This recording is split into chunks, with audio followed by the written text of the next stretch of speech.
So the UFC is officially back after 3 weeks off for UFC Fight Night Ankalaev Johnny Walker 2. This is my breakdown and prediction for each individual fight. Joshua Van versus Felipe Buns. This is Joshua Van's third matchup in the UFC. He's a great prospect at flyweight. Felipe, though, in my opinion, is being overlooked. This guy hasn't fought in over a year, though, and his last matchup was in the LFA where he won, and that was for the flyweight title. However, I'm going to pick Van to win this. He is a great up-and-coming prospect in the UFC. Next up, we have got Nicholas Motta versus Tom Nolan, another UFC prospect.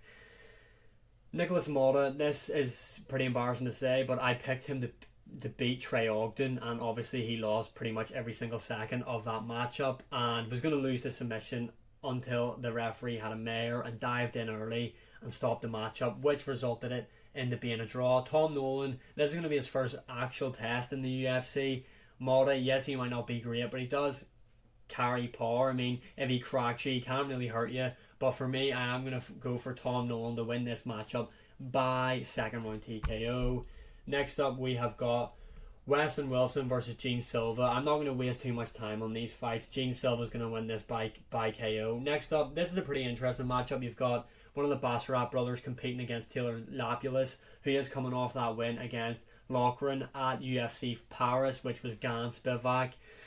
Was that really an impressive win for Lapulus? Suppose so. Anyway, Bassarat is going to win this matchup by a very boring decision with cage control time and control time on the mat. He is going to really grapple with Lapulus in this matchup. Bassarat is okay on the feet, but obviously he excels in the grappling, and that is where I see him taking this matchup to win a unanimous decision. Next up, we've got Marcus McGee versus Gaston. I don't even want to try and pronounce his second name because I'm going to butcher it. Anyway, Marcus McGee is one of two, maybe more, of the MMA Labs fighters on this card. MMA Labs is the gym that the bantamweight champion trains at, Sean O'Malley. Marcus McGee is going to win this matchup by first round TKO or KO. Next up, you've got Matthew Semmelsberger versus Preston Parsons. If you listen to the MMA Guru, Semmelsberger is known for knocking his opponents down but not being able to finish them. Preston Parsons, there's not really much to really say that's good about him. No disrespect. Matthew Semmelsberger is going to win this by TKO. Late first round, early second round. Next up, we have got the legend Andrei Arlovsky, the 44-year-old heavyweight legend, versus Waldo Cortez Acosta. Now, Arlovsky doesn't have a chin, let's be honest, and I don't really think he carries the power to get Acosta's respect either. However, I do see Arlovsky has great cardio. He's good conditioning as well. You know, his stamina is pretty decent for a heavyweight fighter. I could see where he can out-volume Acosta, keep him at decent range. He cannot get into a slugfest with Acosta where he will get chinned. So, I mean, I could see Arlovsky winning this by just out-voluming Acosta by decision. But Acosta's going to KO him in the first or second round. Next, we're on to the main card, which is a middleweight bout between Phil Hawes versus Bruno Ferreira. I'm shit at names, honestly.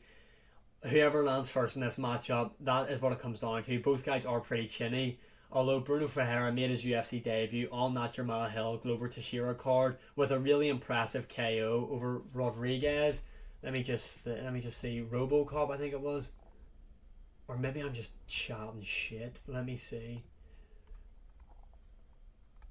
Yeah, Gregory Rodriguez, that was his UFC debut. Great KO. However, he got KO'd in his next matchup in the first round. Yeah, like I said, this is really whoever lands first. Both guys are pretty chinny. I see Hawes being able to win a large portion of each round, but I see Bruno Ferreira, he is so explosive and hits so hard. I feel like Phil Hawes eventually is going to get caught and his glass chin is going to shatter and he's going to get KO'd. That is my prediction for that matchup. Next up, onto the main card, we've got Ricky Simone versus Mario Batista. This is going to be a great matchup. However, Ricky Simone, in my opinion, is is underrated, and Mario Batista is overrated, in my opinion. And Ricky Simone does have some really good, impressive wins. In fact, this guy beat Marab, which is really impressive when you look at it now. Let's just have a quick look. So his last fight was against Song Yadong, who he lost to by KO/TKO. No shame in that. Song Yadong is proven to be a real top contender in the bantamweight division, and in my opinion is going to beat Petr Yan in their matchup at UFC 299, and that I'll explain that whenever we talk about those fights. He's got good wins over Jack Shore, Rafael Assunção, Ray Borg. Ray Borg was a flyweight, but anyway, he's lost to Rob Font, lost to Uriah Faber, but there it is. There it is right there. Merab, he beat him by sub in the third round, and he's beat Montel Jackson as well, which is a really impressive win.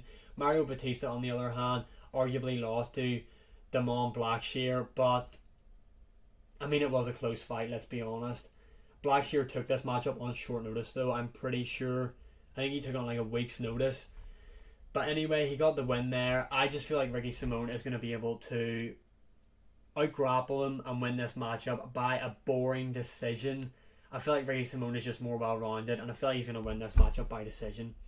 Next up, the legend, Jim Miller versus Gabriel Benitez. I don't know why I struggle to say that name.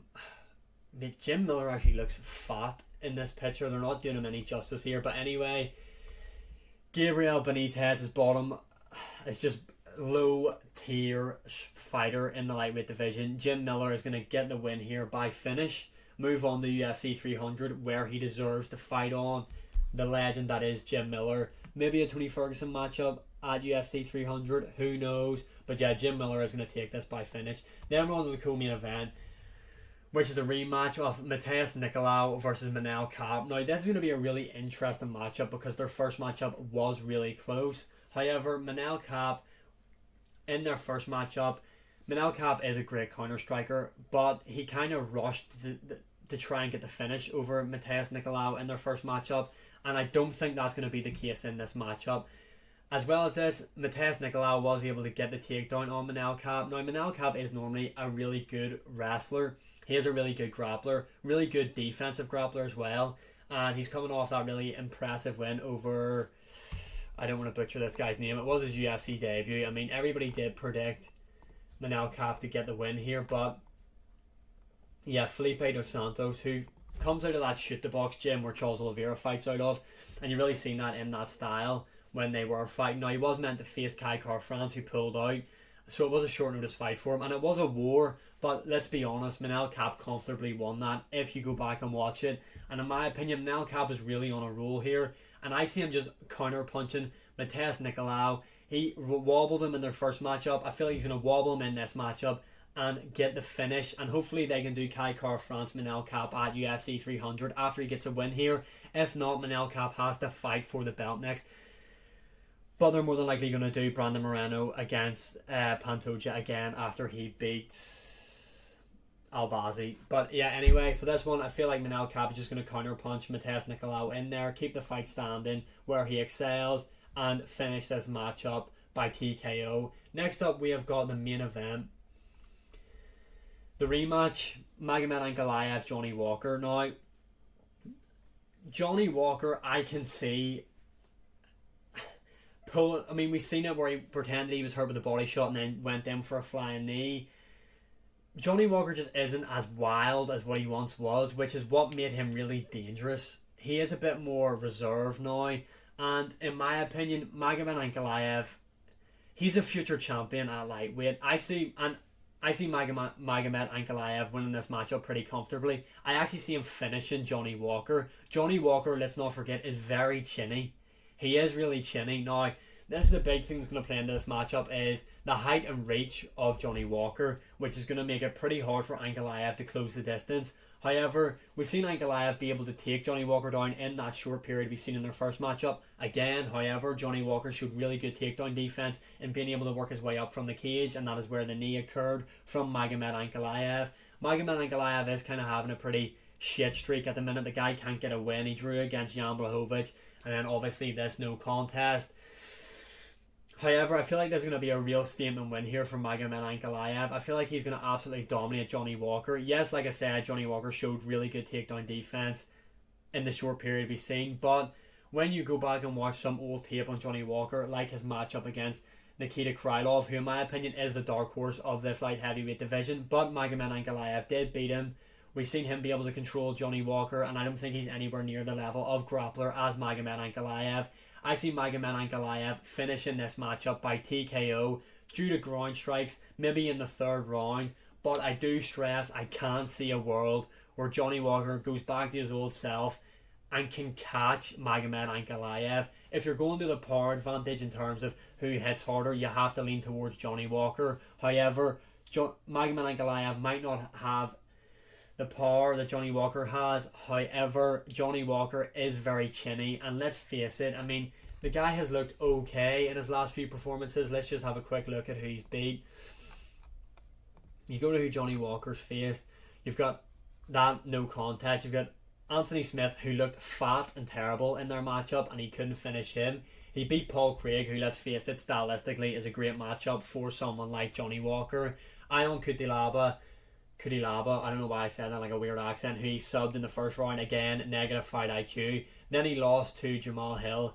No shame in that. The guy is going to become like heavyweight champion this year after he beats Alex Pereira, and then he lost to Thiago Santos in a fucking terrible decision. It was so boring. Then you look at Magomed Ankalaev, the no contest of Johnny Walker, the draw to Jan Blachowicz, you could argue he won that. Then he's beat Anthony Smith, he finished him in the second round, beat Thiago Santos again by a boring decision. Everybody has one with that guy. Volkan Oezdemir, he beat him, he beat Krylov, and again he finished Cutelaba in the first round as well. I just feel like this is Magomed Ankalaev's night. I feel like this is going to be his performance where he solidifies himself as next in line after Jamal Hill to fight for the belt. So yeah, those are my predictions for this fight night card. Comment your predictions and opinions below. And as always, like, share, subscribe, comment. And social medias are linked above. And I will see you again in the next one.